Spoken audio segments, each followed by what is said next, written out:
দেশে বাড়ছে ডেঙ্গুর প্রকোপ। গত ২৪ ঘন্টায় সারা দেশে ডেঙ্গু আক্রান্ত হয়ে আরও ৮৬৫ জন হাসপাতালে ভর্তি হয়েছেন। এ নিয়ে চলতি বছরে মশাবাহিত রোগটিতে মৃত্যুর সংখ্যা বেড়ে দাঁড়িয়েছে ১১৯ জনে।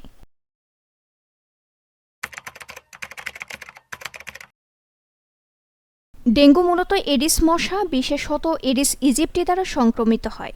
মশার প্রজনন, আবহাওয়া, মানুষের চলাচল ও পূর্বে ডেঙ্গু হয়েছিল কিনা তার উপর নির্ভর করে ডেঙ্গুর ঝুঁকি বাড়ে।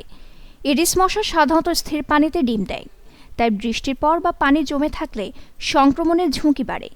একই সঙ্গে উষ্ণ ও আর্দ্র আবহাওয়া মশার জন্য উপযুক্ত পরিবেশ তৈরি করে, যা ডেঙ্গুর প্রাদুর্ভাব বাড়ায়। অন্যদিকে নগরায়ন ও মানুষের চলাচল ডেঙ্গু বিস্তারে সহায়ক, কারণ সংক্রমিত ব্যক্তির মাধ্যমে ডেঙ্গুর প্রাদুর্ভাব বাড়ে। এছাড়া স্বাস্থ্য ব্যবস্থার অভাব ও সঠিক স্যানিটেশনের অভাব ডেঙ্গু বিস্তারের জন্য সহায়ক। একই সঙ্গে আগে কারো ডেঙ্গু সংক্রমণ হলে পুনরায় সংক্রমণের মাধ্যমে ডেঙ্গুর জটিলতা বাড়তে পারে। তাই এই রোগ থেকে বাঁচতে ও অন্যকে বাঁচাতে সবারই সতর্ক থাকা জরুরি। উচ্চ তাপমাত্রা, মাথা ব্যথা, পেশিতে ব্যথা, ওজন কমে যাওয়া, ত্বকে ফুসকুড়ি, সময় লাগলেও ডেঙ্গু ক্লাসিক্যাল সেরে যায়।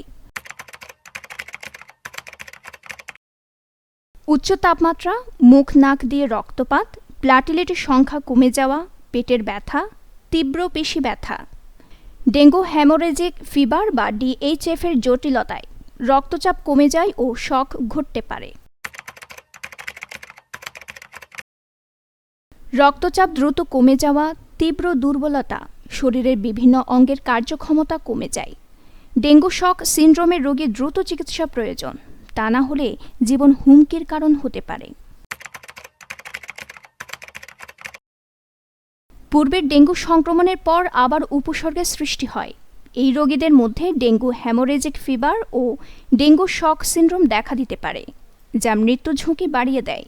প্রতিটি প্রকারের ডেঙ্গুর আলাদা লক্ষণ ও জটিলতা আছে, তাই সময়মতো চিকিৎসা নেওয়া অত্যন্ত গুরুত্বপূর্ণ।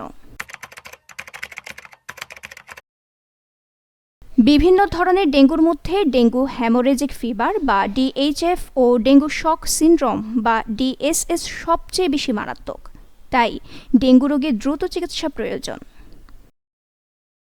নিউজ ডেস্ক, দৈনিক পূর্বকোণ।